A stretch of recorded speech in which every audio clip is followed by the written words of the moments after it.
27 victoires, 40 C'est terminé défaites. pour Rafi Vasquez. Et pourtant, Matthew Rush n'abandonne pas, même si son équipe n'a pas la moindre chance de participer aux séries éliminatoires, là, à moins du plus gros miracle de l'histoire du sport. Et ça, on pense que ça a peu de chance d'arriver. Eh bien, il n'abandonne pas, fait un changement hâtif. Et quand je dis qu'il n'abandonne pas, là, un changement de lanceur en deuxième manche, ce que ça veut dire, c'est que ta relève va être hypothéquée. Tu vas faire appel à des joueurs qui vont être obligés de t'en donner bien plus que ce qu'on avait prévu au début du match. Là, c'est le 44 Blake Garrett qui s'amène au monticule pour les Aigles de Trois-Rivières. Bien, lui, il va falloir qu'il en prenne plus dans son assiette, Garrett, parce que Oui. il n'aura pas le choix. Aucune victoire, 2 défaites cette saison en 9 manches de travail. C'est ça, c'est pas quelqu'un qui a été ultra sollicité. Bon, ceci dit, c'est sa 3e apparition seulement. Et il a 9 manches de travail, donc c'est quelqu'un qui est habitué À la longue relève. à des plus longues sorties. Exact. Ouais. Dans le cas de Garrett, la moyenne de points mérités, elle est à 8,38. Je dis qu'il est habitué à la longue relève, mais il a quand même obtenu 2 départs. Donc, s'il a 9 manches en 2 départs, plus une 3e apparition, finalement, il n'est pas allé très, très loin dans ses matchs. Et c'est probablement pour ça qu'on lui demande d'être en longue relève aujourd'hui Oui, encore. c'est ça. Donc, tu vas lui demander quoi? 3 à 4 manches, dans le meilleur des cas. Faudrait que tu nous en sortes un 3 ou un 4, certainement.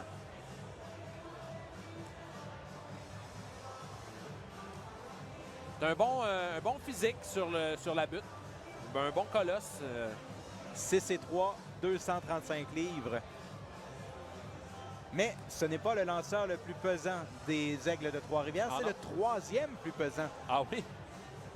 On a quand même Christian Scafidi à 265 livres, 6 et 4.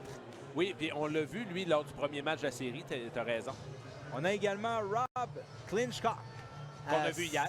6 et 4, 240. Le grand gaucher. Ah, il est même 4e parce qu'il y a Osman Gutiérrez à 6 et 4, 250. Coudon! Qu'est-ce qu'il y a dans l'eau à Trois-Rivières? Ils sont immenses, ces lanceurs. Alors, Carl Crawl s'amène au bâton, 1 en 1 et une longue balle en solo. Là, il s'amène avec 2 retraits et les buts remplis. Et là, violation du chronomètre pour commencer. Ça part bien, comme on Donc, une balle, aucune prise. dit. Oui, il y a même l'effet sonore. Maintenant, Bien, ça, c'est très bon. Donc, une balle, aucune prise à Carl Crawl. Voilà le premier tir. Trop bas pour une deuxième balle.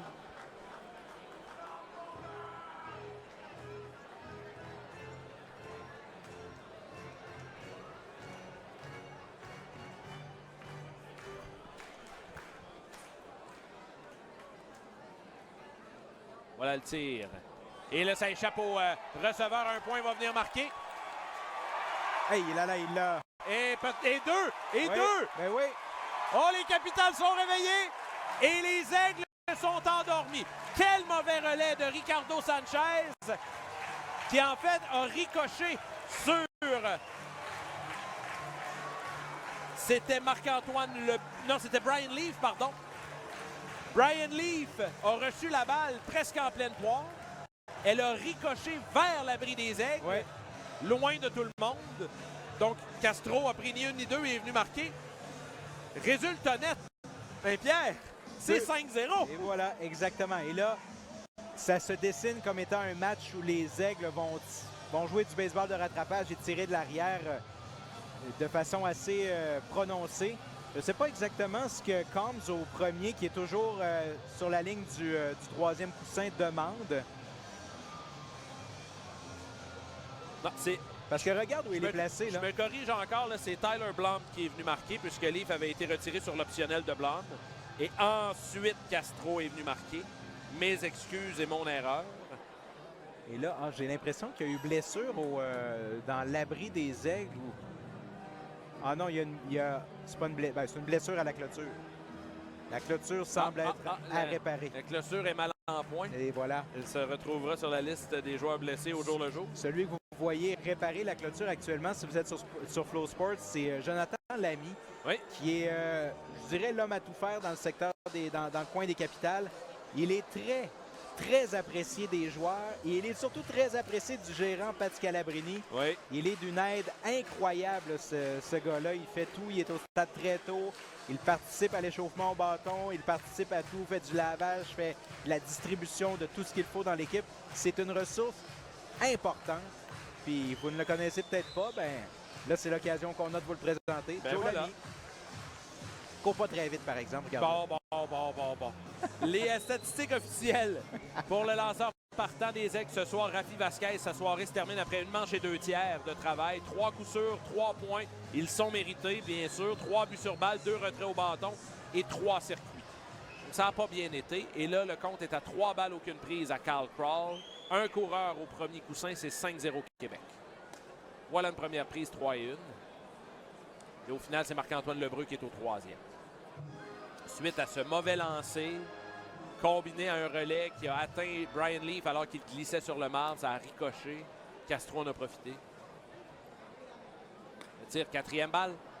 Pendant ce temps, Marc-André, si c'est 5-0 en faveur des Capitales ici, c'est 5-0 en faveur des Grays d'Empire State sur les barricades de Tri-City. C'est intéressant. Ah oui, ça tomberait très bien. Alors que les Jackals, eux, mènent 2-1 sur les Miners de Sussex County. Des résultats de début de match quand même, mais ça reste qu'on va les suivre avec attention. Là, ces 3 équipes-là, même, je dirais, d'ici la fin de la saison, le Tri-City, New Jersey et Sussex County, c'est très serré au classement.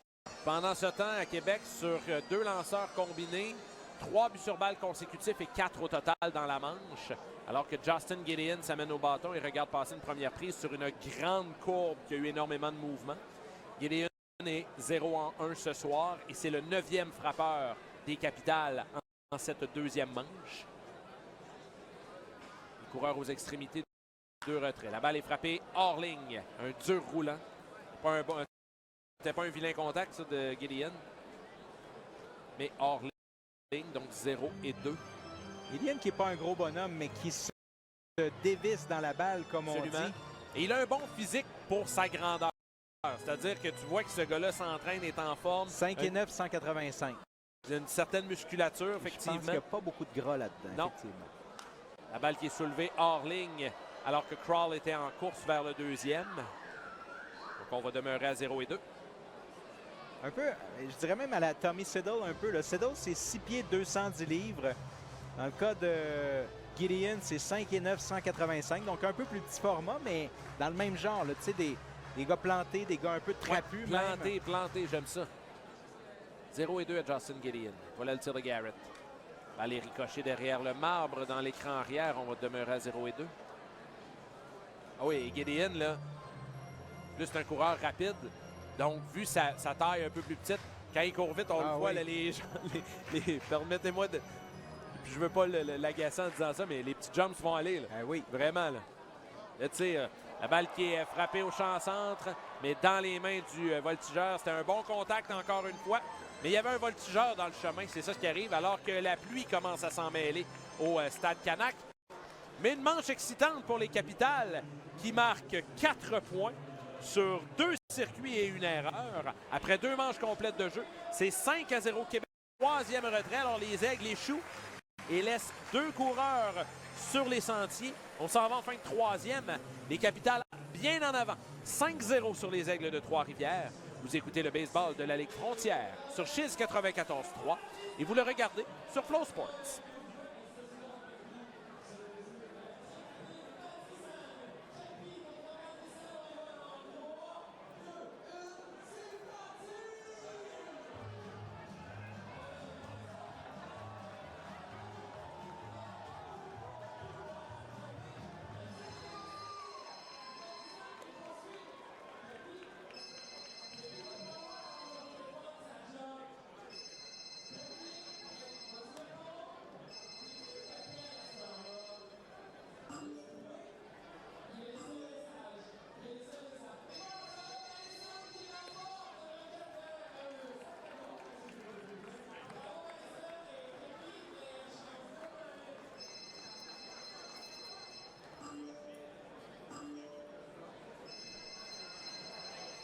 Et on est de retour au Stade Canac. C'est la fin de la 3e manche. 5-0 Québec. S'amèneront au bâton Les mêmes 3 premiers frappeurs qu'en deuxième. Oui, on a fait le tour de l'alignement param pam pam tantôt. Donc, Glaude, White et Bois vont s'amener. Les Capitals ont 5 points sur 3 coups sûrs. On a frappé des bombes. 3 frappes en solo et une erreur qui a coûté 2 points du côté des Aigles. Ah, et pour les Aigles, là, il y a une chose qu'on doit vérifier en cette troisième manche, c'est d'essayer de la faire rapidement, de réussir les retraits rapidement, de passer à autre chose, puis d'effacer le fait que les 2 premières ont été complexes. Oui, tu joues un match de 6 manches. Oui, absolument. Si tu t'appelles les Aigles. Et tu dois penser 1 point à la fois, parce que sinon, 5 points, ça peut faire peur, comme on dit. Alors, David Glaude au bâton, 1-1 avec une frappe en solo. Sa première présence, sur élan première prise. Glaude a frappé son 8e circuit de la saison en deuxième manche. Il en a de la puissance, David Glaude, mais c'est pas sa carte de visite. Quand je parlais des petits extras, là, des circuits de David Glaude, c'est des extras. Exact. Tire, et là, il a été atteint. Donc, Glaude s'en va au premier coussin gratuitement.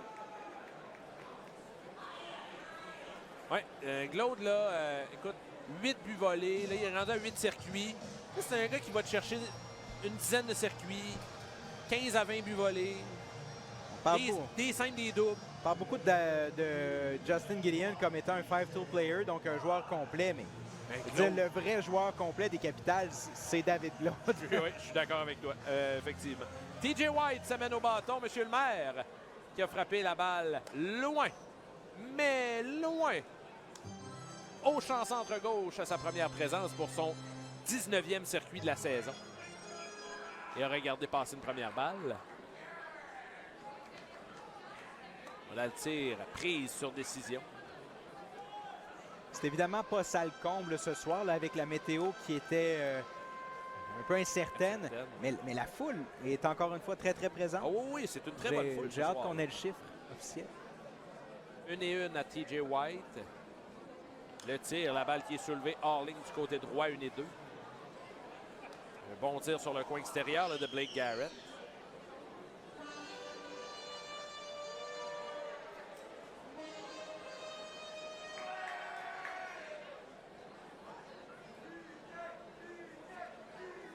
Garrett à sa pause, voilà son tir. Glaude est en course. Le relais, il ne sera pas à temps. Un autre but volé pour David Glaude, un deuxième en autant de matchs.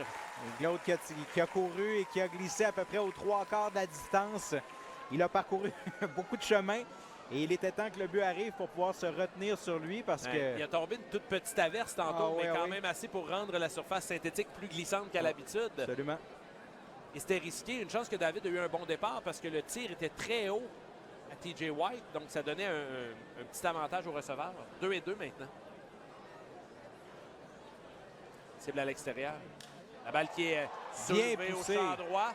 Le voltigeur sera là pour faire le catch et Glaude va demeurer au deuxième. Et on a le bras de Steve Brown en respect certainement parce que c'est une balle typique pour prendre un but supplémentaire du deuxième au troisième coussin. Mais finalement, on a décidé de ne pas y aller. Mais c'était bien étirer les bras dans le cas de TJ White. C'est le genre de balle qu'on a souvent tendance à vouloir ramener dans notre champ et on perd beaucoup de puissance. Là, TJ White, oui, il a été retiré sur un ballon au champ droit, mais il a poussé cette balle-là et ça n'a pas pris grand-chose. Ça n'aurait pas pris grand-chose pour que cette balle-là tombe dans un trou. Émile Bois maintenant, 0-1 ce soir pour le Lévisien. Célan et rate, 0-1. Ça mène avec un retrait, un coureur en position de marquer pour Émile Bois. 7 points produits cette saison, 172 sa moyenne au bâton.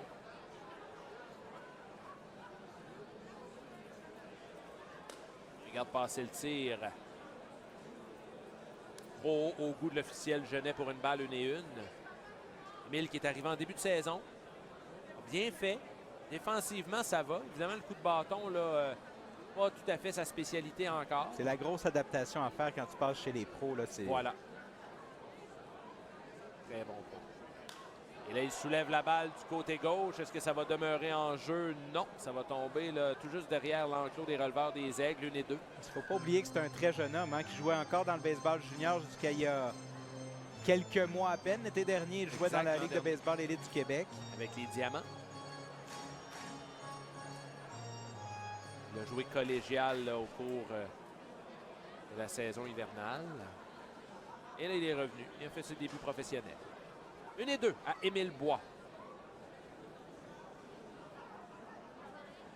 Le tir. Au bas, deuxième balle.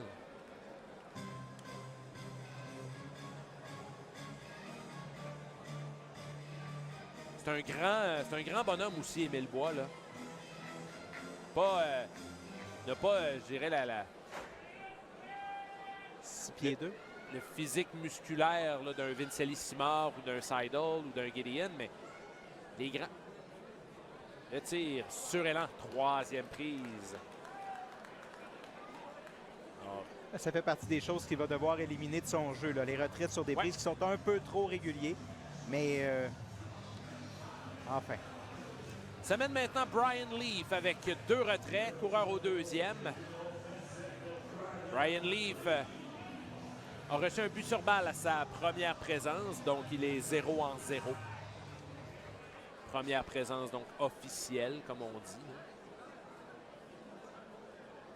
Tir de Garrett à l'extérieur, première balle. On vous invite déjà peut-être à vous joindre à nous dans la conférence de presse d'après-match qui aura lieu. C'est présenté sur les réseaux sociaux, la page Facebook notamment des Capitales de Québec en direct. Ça, c'est après la partie. Vous allez pouvoir soumettre des questions, comme à l'habitude.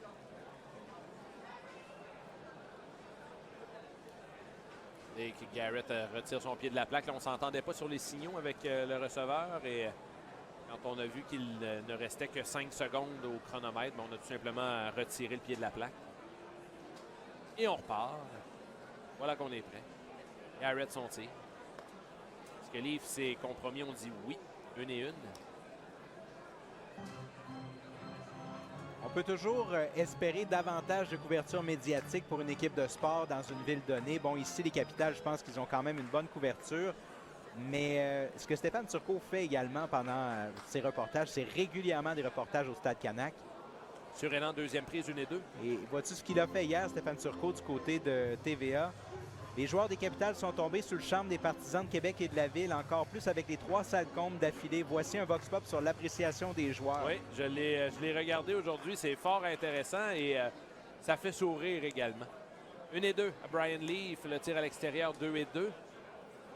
Et on ne s'est pas caché. Là. Il y a des gars qui, oui, aiment la ville, aiment l'ambiance du Stade Canac, aiment le calibre de baseball. Il y en a d'autres qui aiment aussi les attraits touristiques de la ville.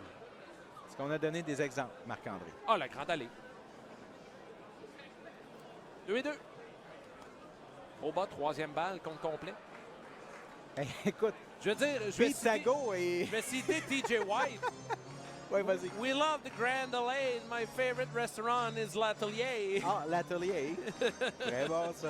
Très, très bon. Compte complet à Brian Leaf. Claude est toujours au deuxième. Cible à l'extérieur. Troisième prise sur décision. Leaf croyait que c'était une quatrième balle, mais... c'était un tir haut, oui, mais dans la zone des buts. Oui, absolument, absolument. Alors, c'est ainsi que ça va se terminer, cette troisième manche, avec un coureur laissé sur les sentiers, mais après 3 manches complètes de jeu, les Capitales mènent toujours 5-0 sur les Aigles de Trois-Rivières. Vous écoutez le baseball de la Ligue Frontière sur Chiz 94.3 et vous le regardez sur Flow Sports.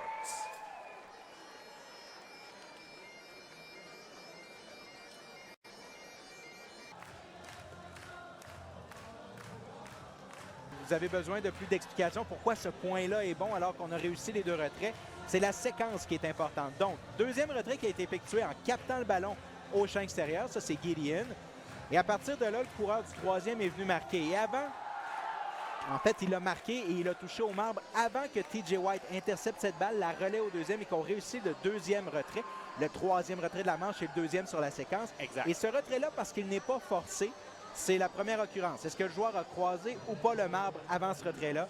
Et il avait réussi à atteindre le quatrième but, comme on dit parfois, et inscrire le deuxième point pour les Aigles. Et vous comprendrez donc que si l'inverse était arrivé, si White avait retiré Sanchez au deuxième avant que Datsun croise le marbre, ben le point n'aurait pas été bon. Exactement. Tout simplement. Tyler Blum, c'est le premier des Capitales à se présenter au bâton au cours de la quatrième manche. Il a été retiré sur un roulant au lanceur tout à l'heure. Voilà une prise au coin extérieur. En passant, Ruben Ramirez, en 4 manches de travail, est à 59 lancés, donc il respecte la moyenne psychologique du 15 lancés par manche. Surélan, une deuxième prise. Blum a été déjoué. Dans le cas de Blum, là, évidemment, on ne l'a pas embauché pour son coup de bâton. Mais derrière le marbre, il n'y a aucun problème. Tir qui rate la zone des prises, bas au coin extérieur. Et en passant, ce qui est ironique, c'est qu'en début de saison, les Capitals ont eu toutes sortes de problèmes avec les receveurs. Oui. Et là, ironiquement, on est rendu avec 3 receveurs de qualité. Absolument. Castro, Blum et Vince Simard. Tir. Troisième balle. Pendant ce temps, Édouard Julien, aucun coup sûr en 2 présences au bâton. Il est toutefois venu marquer une première fois. Les Twins qui mènent 4-1 sur les Cards de Saint-Louis. Petit match interligue. Le tir. Un ballon qui est frappé, poussé au champ centre droit. Qui est capté par le voltigeur Scantlin pour le premier retrait.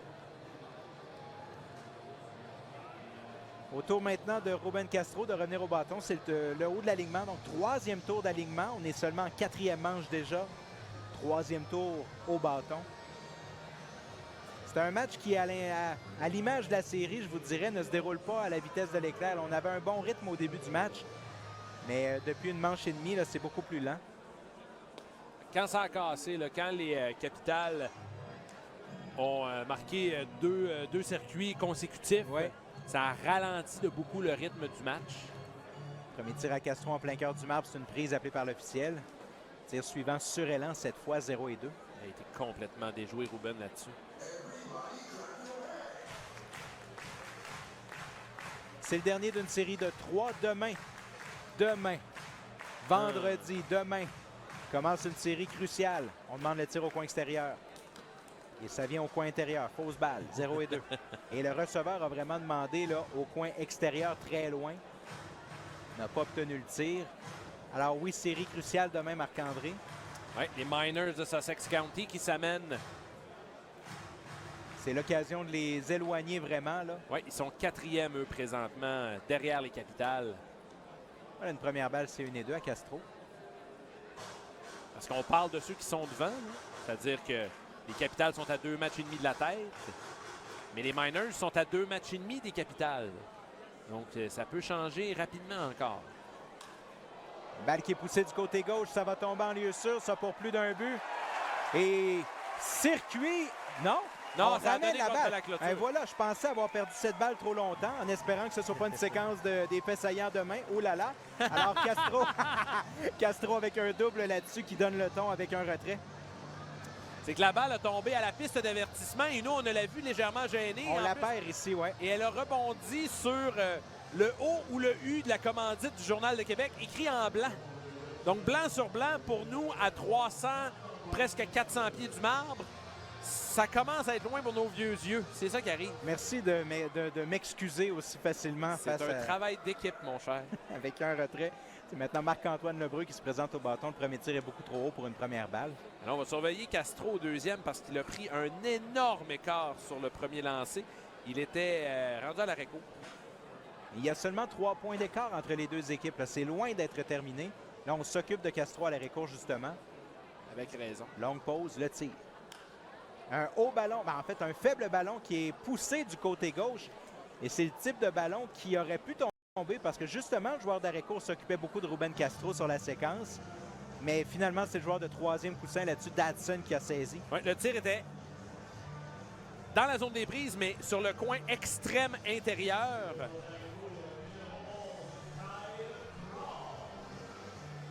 Donc, Lebreu a été complètement menotté sur la séquence. Là, autour de Carl Crawl maintenant de s'amener au bâton avec 2 retraits. Castro est toujours au deuxième. Le tir. Voilà une première prise appelée par l'officiel Genet. Pendant ce temps-là, Blake Garrett, lui, est de retour là, quand même pour un 3e manche de travail. Crawl a frappé la longue balle en première. But sur balle en deuxième, donc soirée parfaite jusqu'à maintenant. Le tir. retient son élan. Une balle qui a touché au sol et qui visiblement a touché autre chose chez le receveur Sanchez. 1-1 maintenant.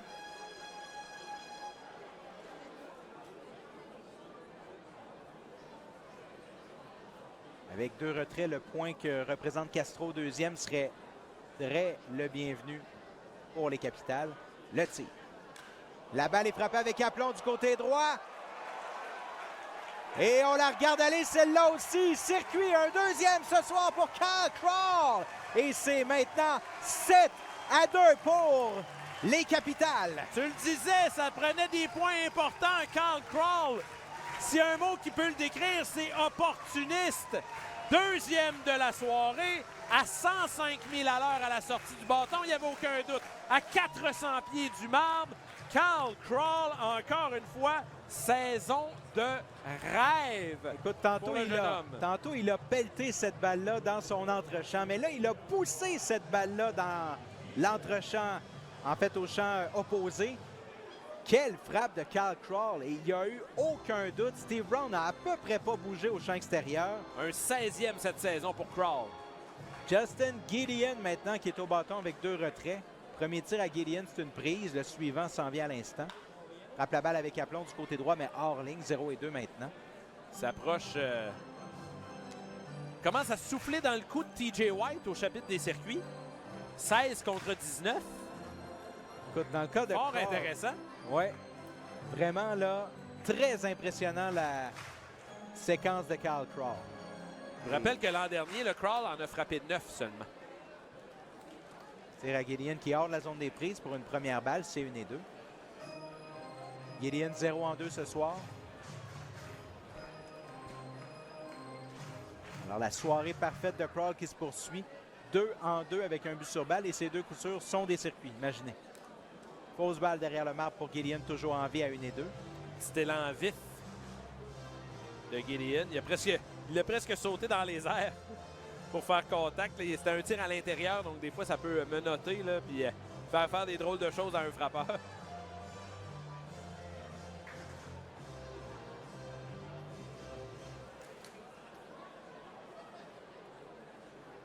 Une et 2, le tir.